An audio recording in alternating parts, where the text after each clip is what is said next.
Hello मेरे class 9 के सितारों। तो आज हम पढ़ने वाले हैं तुम्हारे बीआई बुक का chapter reach for the top, इसका पार्ट 2, जिसमें हम जानेंगे एक ऐसी लड़की की कहानी जिसने बर्फीले साइबेरिया से निकलकर दुनिया के सबसे ऊंची टेनिस शिखर तक को छू लिया। तो चलिए आज की कहानी को शुरू करते हैं मारिया शारापोवा के साथ। मारिया शारापोवा को पहली बार देखने पर कोई ये नहीं कह सकता कि उनके अंदर इतनी कठोरता और दृढ़ निश्चय छुपा हुआ है। उनकी मुस्कान, उनका स्टाइल और उनका ग्लैमरस अंदाज सब कुछ बहुत आकर्षक लगता है, लेकिन उनके भीतर कुछ ऐसा था जो उन्हें 22 अगस्त 2005 की सोमवार को महिला टेनिस में दुनिया की नंबर 1 खिलाड़ी बना गया।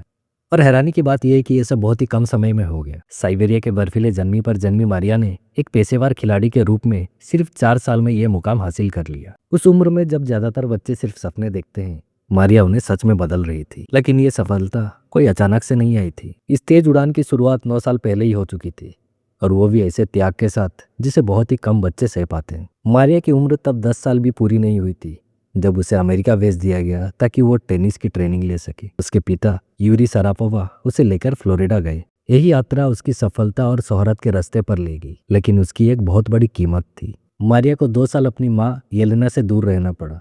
वीजा के परेशानी के कारण उसकी माँ साइबेरिया में ही रह गई। 9 साल की इस छोटी सी बच्ची ने जिंदगी का एक बड़ा सबक बहुत ही जल्दी सीख लिया। उत्कृष्टता की कीमत चुकानी पड़ती है। मारिया बाद में याद करते हुए कहती है, मैं बहुत अकेली रहती थी। मुझे अपनी माँ की भी बहुत याद आती थी। मेरे पिता मेरे ट्रेनिंग के लिए बहुत मेहनत करते थे, इसलिए वो भी ज्यादा समय मेरे साथ नहीं रह पाते थे क्योंकि वो बहुत छोटी थी। उसे रात 8 बजे सोना पड़ता था, लेकिन बाकी टेनिस के खिलाड़ी रात 11 बजे आते और उसे जगा देते, कमरा साफ करने और चीजों को ठीक करने के लिए। ये सब किसी को भी तोड़ सकता था, लेकिन मारिया ने हार नहीं मानी। वो कहती है, मैंने इसे अपने ऊपर हावी होने नहीं दिया। मैं चुपचाप और भी ज्यादा दृढ़ होते गई। मैं खुद की देखभाल करना भी सीख गई। मैं कभी छोड़ने के बारे में सोचा ही नहीं, क्योंकि मुझे पता था कि मैं क्या चाहती हूँ। जब आपके पास कुछ नहीं होता तो आप बहुत भूखे होते हैं सफलता के लिए, और मैं अपने सपने के लिए इससे कई ज्यादा अपमान भी सह सकती थी। यही मानसिक मजबूती आज भी मारिया के अंदर है। इसी ताकत ने उन्हें 2004 में विंबलडन का महिला एकल खिताब दिलाया और अगले ही साल उसे दुनिया का नंबर 1 खिलाड़ी बना दिया। साइबेरिया के बर्फ से लेकर टेनिस की दुनिया के चोटी तक का सफर दुनिया भर के लोगों के दिलों को छू गया। लेकिन मारिया खुद भावुक होने में यकीन नहीं रखती। उसकी आंखों की सीधी नजर और उसके जवाब साफ बताते हैं, वो मानती है उसने जो त्याग किया था वो सही था। वो कहती है, मैं बहुत प्रतिस्पर्धी हूँ। मैं जो करती हूँ पूरे मन से करती हूँ, और यही मेरा काम है। और यही उनका सफलता का मंत्र भी है। हालांकि वो अमेरिकी लहजे में बोलती है, लेकिन वे अपनी रूसी पहचान पर गर्व भी करती है। वो साफ कहती है, मैं रूसी हूँ। अमेरिका मेरी जिंदगी का हिस्सा है, लेकिन मेरी नागरिकता रूस की है।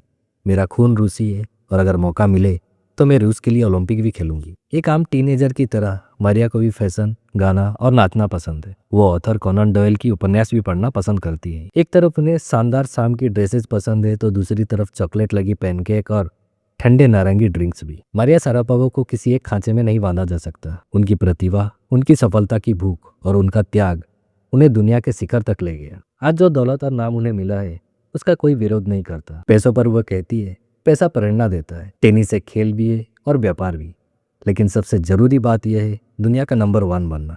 और यही सपना मुझे आगे बढ़ाता रहा। तो बच्चों, मारिया शारापोवा की ये कहानी हमें सिखाती है, सपने बड़े हों तो संघर्ष भी बड़े होते हैं, लेकिन जो हार नहीं मानता वो इतिहास बनाता है।